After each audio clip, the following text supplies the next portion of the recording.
13 दिसंबर 1939 का दिन अंग्रेज़ों के लिए बहुत ही महत्वपूर्ण हो गया था।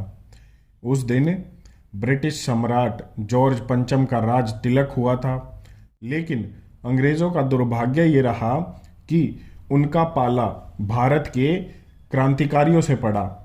और ये वो दिन था कि जब एक तरफ ब्रिटिश सम्राट जॉर्ज पंचम का राज तिलक हुआ और दूसरी ओर महारानी विक्टोरिया की मूर्ति पर देश के नन्हे मुन्ने क्रांतिकारियों ने जमकर तारकोल पोता। आइए जानते हैं ये पूरी घटना।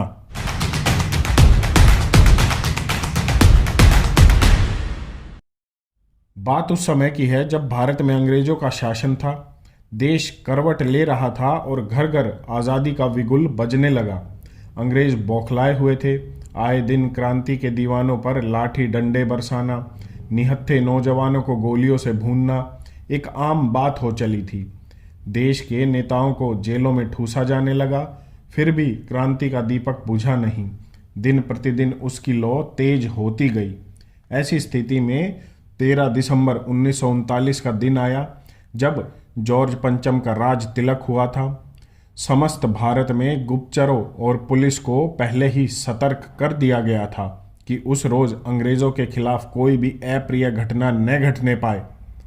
उन दिनों लखनऊ में सीआईडी स्पेशल ब्रांच के ग्रुप अफसर चंद्रभूषण मिश्र थे। 13 दिसंबर को प्रातः 4 बजे से ही उन्होंने अपने अधीन कर्मचारियों सहित शहर के प्रमुख स्थानों पर नजर रखनी शुरू कर दी। उन्हें मुखबिर द्वारा सूचना मिल चुकी थी कि हजरतगंज में बड़े डाकघर के सामने जॉर्ज पंचम की संगमरमर की मूर्ति पर तारकोल पोता जाएगा। अतः कई गुप्तचर वहां पार्क के आसपास घूमते रहे। तभी क्रांतिकारी समाजवादी दल के सदस्य श्री बाबूराम रस्तोगी हाथ में तारकोल का कुल्हड़ लिए न जाने कहां से आ टपके। वे दौड़कर जॉर्ज पंचम की मूर्ति पर तारकोल पोतने ही वाले थे कि गुप्तचरों ने उन्हें धर दबोचा। फिर उन्हें हजरतगंज थाने में ले जाकर ठूस दिया गया।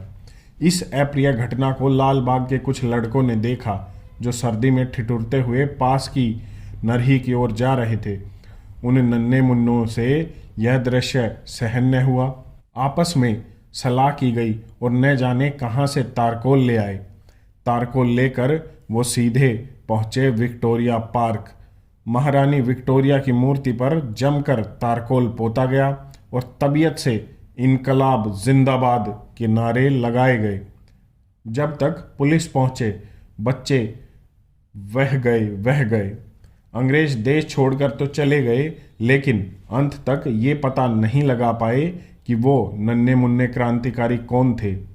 ऐसा था उन दिनों बच्चों का जोश जो देश को इस अंग्रेजी हुकूमत से आज़ादी दिलाने के लिए धधक रहा था, और इन्हीं नन्हे मुन्ने क्रांतिकारियों का जोश रंग लाया जब देश आज़ाद हुआ।